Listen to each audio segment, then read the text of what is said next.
എല്ലാവർക്കും നമസ്കാരം. എന്ത് ഗൈഡൻസാണ് യൂണിവേഴ്സിന് നിങ്ങളെ അറിയിക്കാനായിട്ടുള്ളത് എന്ന് നോക്കാം.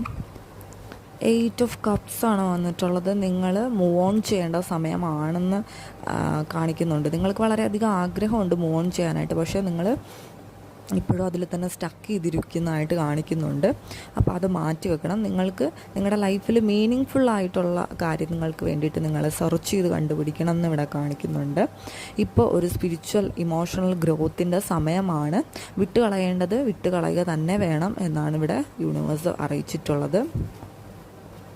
ഈസ് ഓഫ് കപ്സ് ആണ് വന്നിട്ടുള്ളത്. അപ്പോൾ പുതിയൊരു പ്രണയം നിങ്ങളിലേക്ക് വരുന്നതായിട്ട് കാണിക്കുന്നുണ്ട്. പുതിയൊരു റിലേഷൻഷിപ്പിലാവാനായിട്ടുള്ളൊരു സാധ്യതയുണ്ട്. അപ്പോൾ അതിനാണ് പഴയ കാര്യങ്ങൾ നമ്മൾ വിട്ട് കളഞ്ഞാൽ മാത്രമേ പുതിയ കാര്യങ്ങൾ നമ്മുടെ ലൈഫിലോട്ട് വരുള്ളൂ. അപ്പോൾ അതൊരു ഡിവൈനായിട്ടുള്ള പ്ലാനാണെന്ന് മനസ്സിലാക്കുക.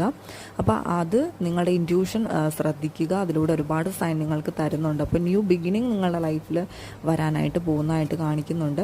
5 ഓഫ് സോഡ്സ് ആണ് വന്നിട്ടുള്ളത്. അപ്പം നിങ്ങൾ എന്താ പറയുക, നിങ്ങളെന്തോ ഒരു തെറ്റായിട്ടുള്ളൊരു ഡിസിഷൻ എടുത്തിട്ടുണ്ട് ലൈഫിൽ. അപ്പോൾ അതിൽ നിന്ന് പഠിക്കാൻ, ആ ഒരു സിറ്റുവേഷനിൽ നിന്ന് പഠിക്കുകയാണ് ഇപ്പോൾ വേണ്ടത്. അല്ലാതെ ആ സിറ്റുവേഷൻ ഓർത്ത് കരയുക അല്ല വേണ്ടത്. അതിൻ്റെ അകത്ത് എന്തൊക്കെ മിസ്റ്റേക്കാണ് വരുത്തിയിട്ടുള്ളതെന്ന് മനസ്സിലാക്കി അവനവൻ്റെ തെറ്റുകളും അവനവൻ്റെ നെഗറ്റീവ് സൈഡും മനസ്സിലാക്കി അതിനെ ഹീല് ചെയ്യുക, പുതിയ ഒരു തുടക്കത്തിലേക്ക് കുറിക്കാൻ വേണ്ടിയിട്ട്. അപ്പം ഇനി വരുന്ന റിലേഷൻഷിപ്പിൽ ഒരിക്കലും അത് ആവർത്തിക്കാനായിട്ട് പാടില്ല എന്നിവിടെ പറയുന്നുണ്ട്. വീലാണ് വന്നിട്ടുള്ളത്. അപ്പം നിങ്ങളുടെ ഭാഗ്യസമയം തെളിയാനായിട്ട് പോകുന്നു.